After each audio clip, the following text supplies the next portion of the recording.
Hey there. I just wanted to take a moment to introduce you to someone new to my home, and that is Spatz. Say hello, Spatz. He's a kitty that was living outside in a parking lot.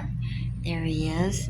I was feeding for quite a long time. It's embarrassing to say, at least 2 or 3 years, with another group of cats who I thought were feral because I thought he was one of them because I could never get my hands on him.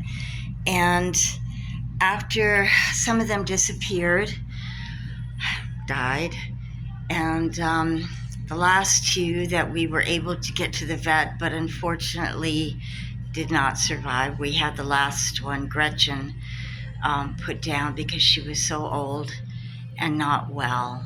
And he had grouped up with her. And when she didn't come back from the vet, he was beside himself. I mean, he was looking everywhere for her. Don't hit.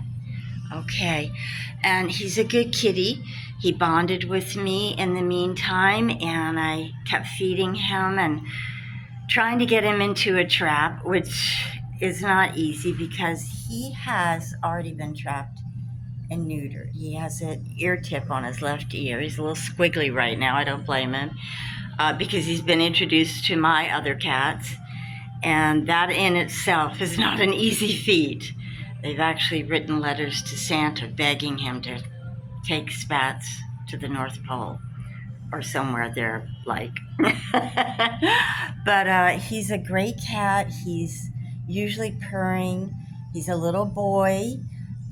Wasn't sure about that. I was kind of sure for some reason because actually the ear tip on the left ear usually is a boy, is what I've heard. But all of a sudden he kind of began to not eat very much. And I started to get very upset and worried about him. And then I started hearing him sneeze. And I thought to myself, that is not a good sign because one of the other cats, Tad, did that. And then he just disappeared. And I never saw him again. And I'm pretty sure it's because he died. So I did my best to try to get him in a crate, in a trap. I didn't have any anesthesia, so that wasn't going to work without it. So one night last week, I picked Spats up and put him in my car next to me. I had done it a couple of times before, and he just sat there and purred while I scratched his head and his body, and I started the car, backed up, and I left the parking lot and came over here to where I live. And he was amazing. That is until I had to go inside and I had to pick him up because I, once again, couldn't get him into a trap. So I'm bringing him in the house and I'm thinking, I gotta get the door open as quickly as possible and shut it.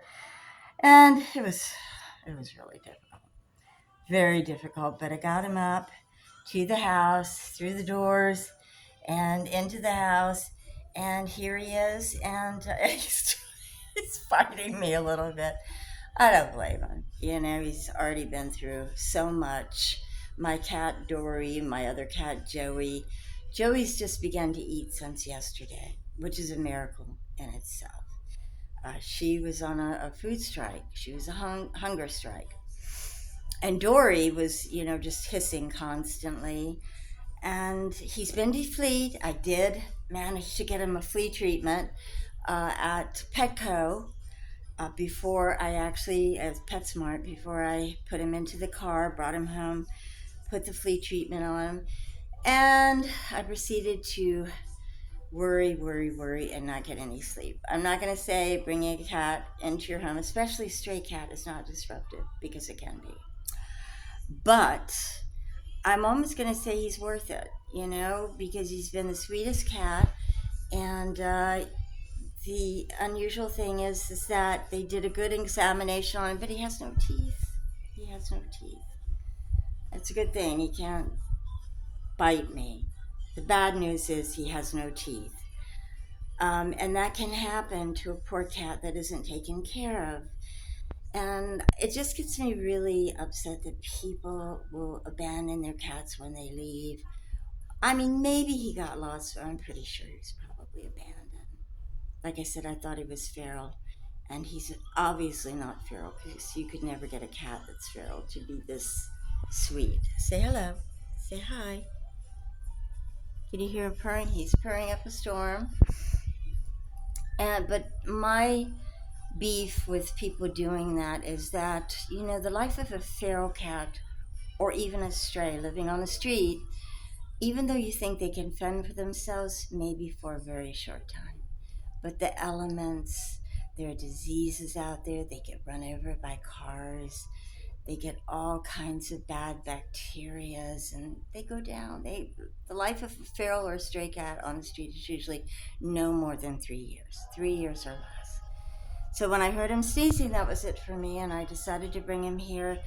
And he's here. My cats are finally at least looking at him, but they're looking at him like this. Yeah, what are you gonna do?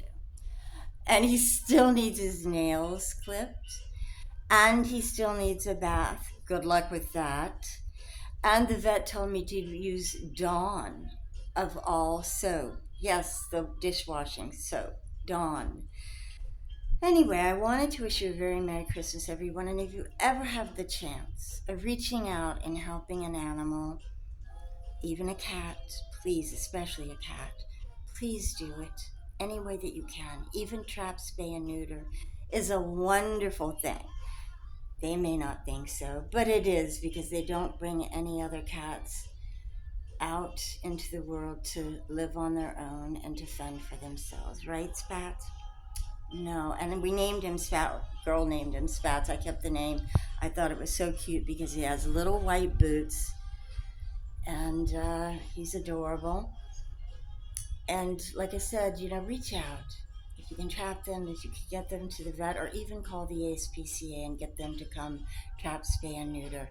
And if you can give them food, shelter, and even if you want to adopt, it is not the easiest thing to do, but it can be incredibly rewarding. Can you look up one last time and say hello? Say Merry Christmas, everyone, and a Happy New Year. We love you. Gotta be careful. Okay, he's got his nails, but he doesn't have his teeth. Happy, happy, happy holidays to everyone. From Spats, Joey, Dory. Where are they? They're here somewhere. There's Joey way over there in her little leopard bed. And have a wonderful holiday. And adopt if you can. Thanks for listening. Bye.